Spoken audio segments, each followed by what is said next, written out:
Против аферы в Уфе наградили таксистку из Салавата, которая предотвратила мошенничество. Елена получила заказ доставить посылку в Челябинск. Пожилая женщина якобы передавала вещи внуку в зону спецоперации. Она терялась при разговоре и путалась в своих же словах. Тогда Елена заметила что-то неладное. Как оказалось, пенсионерка перевозила в подушке крупную сумму денег. Таксистка обратилась в полицию, где был подтвержден акт мошенничества. На пропускной пункт подошла и объяснила ситуацию. Вот такой заказ. Я его пока не отменила. Я говорю, надо проверить и вскрыть уже подушку, потому что она зашитая была. Ну и все, и там мы начали разбираться. И обнаружили.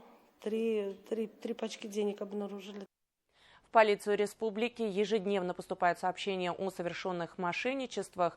Благодаря многочисленным профилактическим работам нередкими становятся случаи, когда сотрудники банка, водители такси и родственники жертв обмана предотвращают преступления. Чтобы предотвратить подобные факты, полицейские рекомендуют: напомните своим родственникам и близким, что ни в коем случае нельзя перечислять деньги после звонков от неизвестных лиц. О каждом таком факте рекомендуется немедленно сообщить в полицию.